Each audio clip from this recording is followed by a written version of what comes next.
नमस्कार दर्शक बंधु उड़ानी उड़े से आपण माने एक जबरदस्त सीन देखा पाइबे। हाँ दर्शक बंधु आज अंश आउ ज्योति मिसिकी मानसीर मिछ समस्त सामना को आणबे तापर जीवन घर धोका मारी बाहर कर देउछंती मानसी को। हाँ दर्शक बंधु तेबे ज्योति जाउछंती अंश पाखक आउ कहउछंती अपा एमिति मानिबनी आमको किछि ना किछि गोटे करबा को पड़िबो आमको से डिवोर्स पेपर को खोजिबा को पड़िबो सेतिरु आमे अपार मिछ समस्त सामना को आनी पारिबा।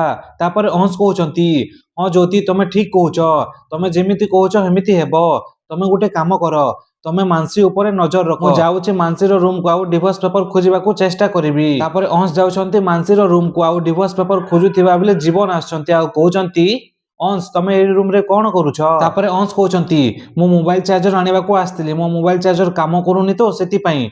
तापर जीवन कहउछंती अंश मु छुआ पिला नुहे मु सब बुझी पारुछि सत सत कह तमे ए रूम को कोन पई आसीथिलो। तापर अंश कहउछंती डिवोर्स पेपर खोजिबा को मु आसीथिली कि ना मु जानिछि ज्योतिर दस्खत डुप्लिकेट हेछि। तापर जीवन कहउछंती तमे माने मते पाठ पढेबो मु तो बुझी पारुनी ज्योति कोन ना कोन करूछंती सब बोले किछि गुटे धंदा लगेछंती सब बोले किछि ना किछि गुटे करूछंती कोन पई अंश कोन पई से माने एमिति करूछंती एमिति कहि के रागी जाउछंती आ तांको रूम को चले जाउछंती जीवन। तो दर्शक बंधु आपण मान को कोन लागुछि मानसीर मिछ को कोन अंश आ ज्योति मिसिकी घरर समस्त सामना रे आनिबा दरकार कि जदि हां ताले कमेंट माध्यम रे यस लिखंतु।